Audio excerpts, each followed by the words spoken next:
Today I'm going to show you a crime thriller film from 2015, titled Cleveland Abduction. Be ready for spoilers ahead. The film begins with a description of Michelle, the lead character, a 21-year-old nautical woman who resides next to her mother. Michelle found herself married and a mother of a 3-year-old son at the age of 18, despite her youth and hopes for a prosperous career. Michelle had to go on daily job interviews because of financial difficulties in order to make ends meet. Sadly, her little education and unfinished education made it difficult for her to find employment. One day, when she had come home tired, Michelle found a man sitting next to her son, and he began acting strangely toward her. Motivated by the circumstances, Michelle's son stood up for her, which led the father to shove the youngster, leading to his fall and subsequent head damage. The occurrence alarmed Michelle, who hurried her son to the hospital. But the accompanying physician voiced worries about possible abuse, which prompted the social worker to get involved. The social worker temporarily took possession of the child due to the doctor's allegations while an inquiry was conducted to find out the facts and protect the youngster. Distressed by the turn of events, Michelle pleaded desperately for her son's return and gave the social worker her story of what happened. Michelle's social worker tells her that because of her lack of income, precarious financial condition, and unwillingness to defend her child, she is currently unable to reclaim custody of her son. Michelle needs to go to court and take legal action to get her son back. Michelle is due in court the next week, and she is later seen talking about the case with her buddy. Michelle remains optimistic about the outcome as she prepares for her court appearance. Michelle leaves her house on the day of the court hearing, but she has trouble finding the correct place. She wanders around aimlessly for a while before asking for directions at a neighboring shop. There, she meets Ariel, a man, who offers to give her a ride to her destination. Michelle accepts the offer since Ariel was her father's friend and she has little time. Michelle is first hesitant to buy a dog for her kid from Ariel's collection because of time restrictions, but Ariel persists. Considering her son's pleasure, she accepts Ariel's recommendation. Michelle arrives at Ariel's house, spots a dog outside, and walks in without a second thought. But as soon as they're inside and Ariel closes the door behind them, Michelle discovers his true intentions. Michelle realizes too late that she is in danger as Ariel shackles her, first securing her hands and feet, then taping her face, and lastly fastening wires to the roof to secure her complete body. Michelle realizes too late that she has fallen into a trap and is left in severe pain from the tight bindings. Despite the challenging circumstances, Michelle's constant concern was for her child. She feared that Day's court appearance would lead to a permanent loss of custody, so she begged Ariel to hurt her so she could get away, but he disregarded her demands with cold callousness. When the day wore on into the evening and Ariel did not show up, there were suspicions that Michelle had purposefully neglected her court appearances, which raised questions about possible abuse and neglect of her kid. Michelle's mother, with whom she had a tense relationship, also thought that Michelle had previously mistreated and injured her son. As a result, nobody bothered to look for Michelle when night fell and she did not return home. Eventually, after 2 days of hanging from the roof, Ariel returned and brought her down. Michelle was in terrible physical condition. She had not eaten all this period. Ariel continued to mistreat Michelle, dehumanizing her despite her defenseless status. A tap on the door at that very moment signaled the arrival of Ariel's mother, who brought Michelle some dinner. Later, when Ariel was deep in conversation with his mother, Michelle managed to free herself. Even though she had the chance to run, Ariel caught up to her swiftly and threatened her with a gun. He went on to discuss his troubles, saying that Michelle was now everything to him and that his family had abandoned him. In a terrible turn of events, Ariel continued to physically beat Michelle, causing serious agony for the defenseless woman. Over time, as the years went by and Christmas drew near, Michelle's health continued to worsen. Ariel continued to treat her cruelly, chaining her up like an animal, and neglected to give her proper clothing in spite of the cold. He would abuse her badly at his whim and then abandon her to languish in that horrible situation by herself. Michelle was restricted by sealed doors and windows in her cell, with the television serving as her only source of comfort. Even though she knew that nobody was actively looking for Michelle, Ariel installed alarms at each point of entry as a precaution. Michelle finally felt a glimmer of optimism for a possible escape on one of these days. Michelle's friend Ariel's kid shows up at the house with her friends for a party. When Michelle discovers this, she deliberately makes noise by clanging her chain on the bed to draw attention to herself. Michelle tries to stand out, but Ariel counters this by turning up the music loud enough to drown out any noises she might make. Michelle suffers continuous physical torture and misery for several days during this pattern. Despite Michelle's exhaustion and acclimatization to her challenging life, she remains resilient and refuses to surrender. Michelle eventually gets to meet a dog, thanks to Ariel, and she briefly feels joyful as she interacts with it. But when Michelle tries to flee with the dog, Ariel catches her again and brutally murders the animal in front of her eyes. He gives her a terrifying warning: if she tries to run away once more, another animal will take her place. Having descended into a perverted state where his sadistic crimes have become normal to him, Ariel takes immense pleasure in this warped power dynamic. Motivated by his growing malevolence, Ariel kidnaps a 17-year-old girl as his second victim. He chains Amanda together with Michelle. Meanwhile, Along with the search operations, candles were lit, and prayers were said, asking for the missing Amanda to be found as soon as possible.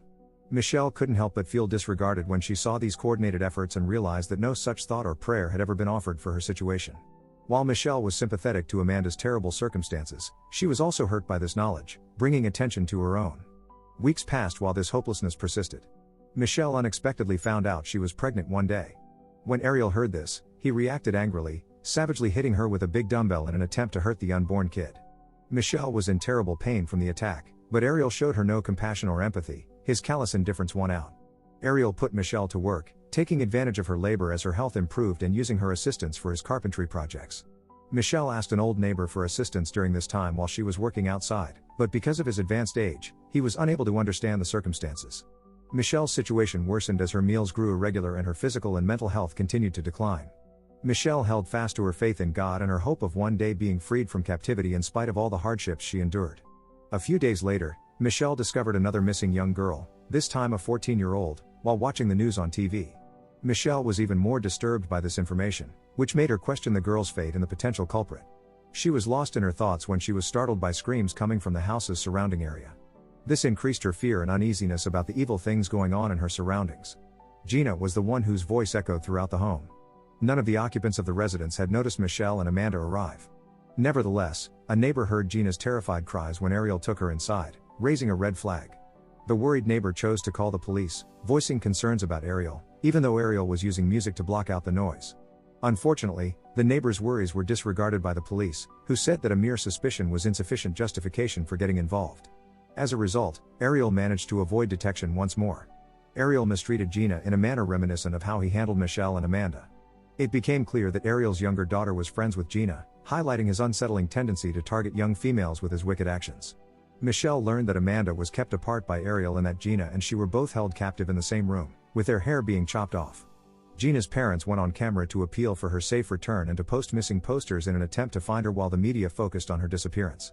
Gina was comforted by Michelle, who took on a protective position and provided comfort and support akin to that of an older sister as she watched these efforts.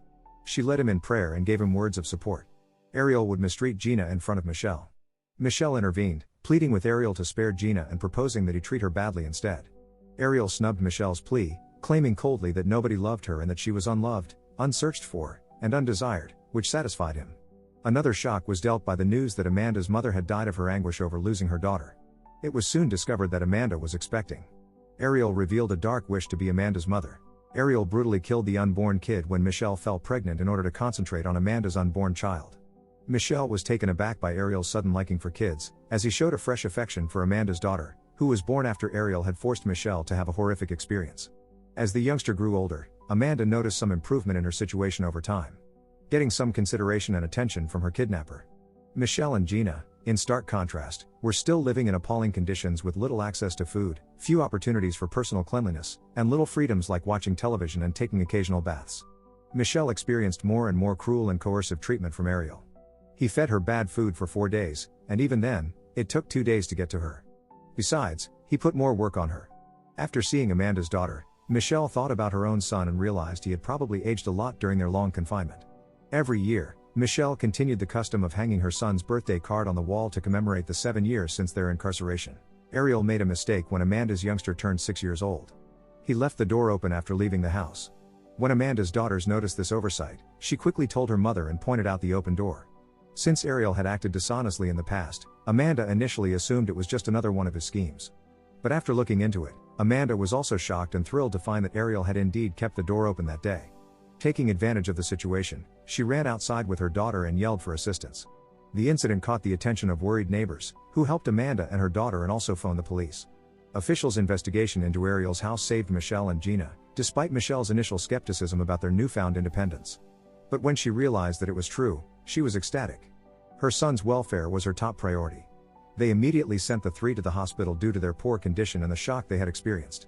Due to her severe trauma, Michelle developed a strong mistrust and dislike of men. She would often scream in agony when she saw a male member of the medical team. The families of Amanda and Gina hurried to see them in the hospital, offering them their steadfast support and attention. They gave Michelle a lot of support, but nobody else made the effort to get in touch with her. Michelle found out that her son had been adopted at the age of 4 by a loving family after he was released from the hospital. The adoptive family decided to conceal Michelle's true identity from her offspring. The government provided Michelle with housing, security, and basic utilities. Later, she boldly told the court about her life, demanding justice and a harsh penalty for Ariel. Ariel was given a 1,000-year prison sentence, but after just 1 month in prison, he committed suicide because the weight of his deeds and the repercussions were intolerable. Michelle, Amanda, and Gina moved forward and started a new chapter in their lives. Don't forget to like and subscribe for more videos like this.